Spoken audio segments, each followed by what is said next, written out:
My name is Aileen, and I want to tell you how one text message on my birthday became the turning point of my entire life.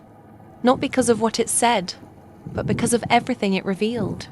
This isn't just a story about a missed dinner. It's a story about being forgotten, replaced, dismissed, and then rising from that silence with power and purpose. Growing up, I always thought I just had to try a little harder to earn my parents' attention. I wasn't rebellious. I wasn't wild.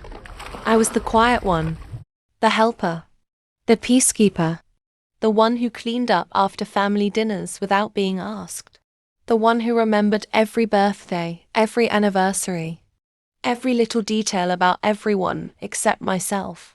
My little sister Isla was the golden one. Blonde curls, loud laugh, constant chaos.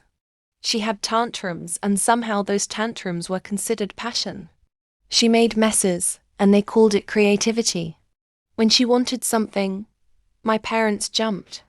When I needed something, I waited, and sometimes just stopped asking altogether. But I loved them. God, I loved them.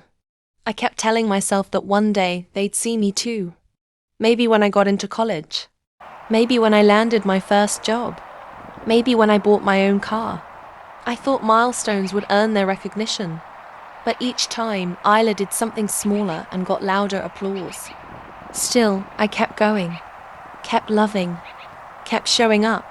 And every year on my birthday, I held on to this tiny hope. Maybe this year they'll surprise me. Maybe this year they'll act like it matters. Sometimes they did something small, a text, a cupcake, a late night call. But it always felt like an afterthought, like I was on the B list of their priorities. But this year made everything crystal clear. I turned 28. Not a major milestone, but it mattered to me. I had just gotten promoted to lead designer at a firm I loved. I was building a life I was proud of, even if they never really asked about it. And I decided to do something special. I made a reservation at this beautiful Italian place downtown. Soft lighting, live violin, fresh handmade pasta. I booked a table for me, Mom, Dad, and Isla. I even prepaid the deposit and arranged for a custom cake to be brought out with candles. It was my treat.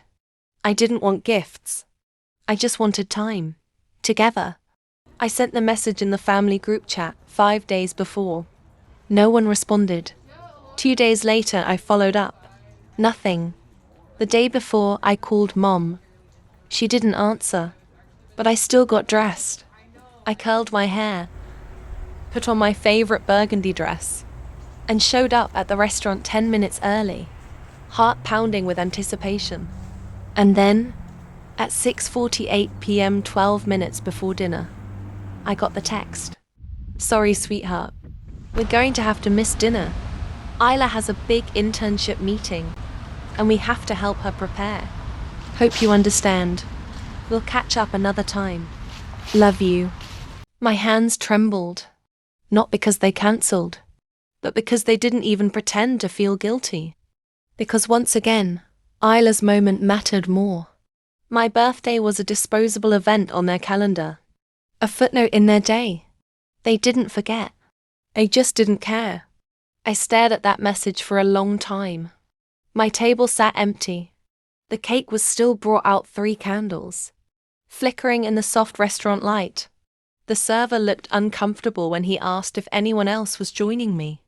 I said no. And for the first time in years, I didn't cry. I didn't try to make excuses. I just sat there and realized something brutal and freeing at the same time. They weren't going to choose me. Ever. So I did. That night, I blew out my own candles. I walked home alone. And when I got back to my apartment, I started writing. I wrote about growing up unseen. About being the child who always came second. About what it does to your spirit to constantly be overlooked. I didn't name them. I didn't shame them. I just told the truth.